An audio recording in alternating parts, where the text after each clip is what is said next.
डरन हम न बंदूक से न गोली से, डर लगते हम लगा झूठा बोली से। न छुरी से न कटारी से हम डरा थन गा भैया, दोस्ती मगदारी से। एक के नाम सदनाम मपाते हमर जिनेगानी गा, सतनामी अनगा भैया हम कट्टर सतनामी गा।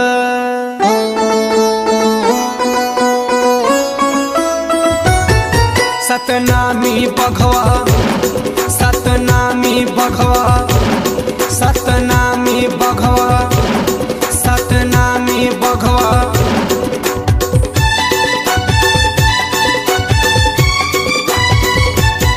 जगमा सबले बड़े तोरे नाम सतनामी बघवा, जन जन ले हवे महान सतनामी बघवा।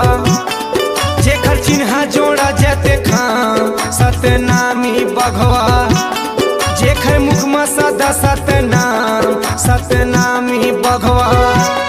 हम लकई थे दाई वो सतनामी बघवा, हम लकई थे भैया गा सतनामी बघवा गा।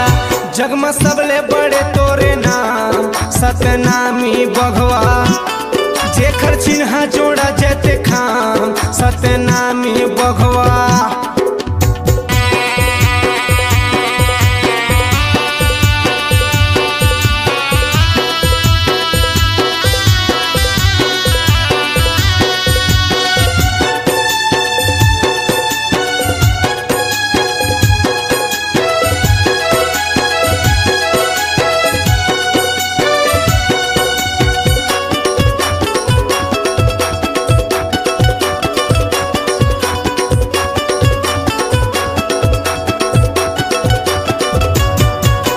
हाथी में हो सवार मोर गुरु गोसाई, आजू बाजू में बब्बर शेर सरहा जोधाई।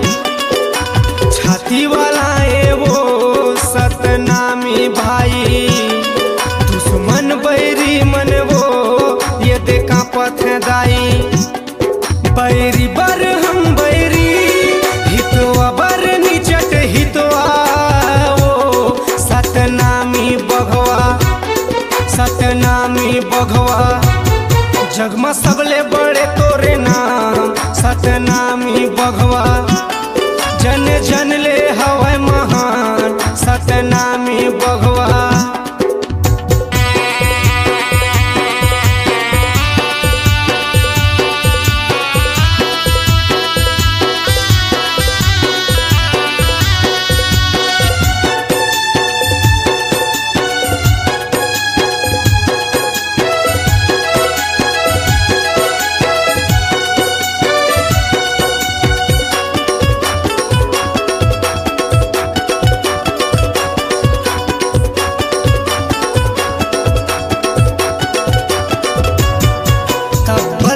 छी तलवार धर के अधिकार, सत्यवादी राजाए वो पुरखा मन हमार।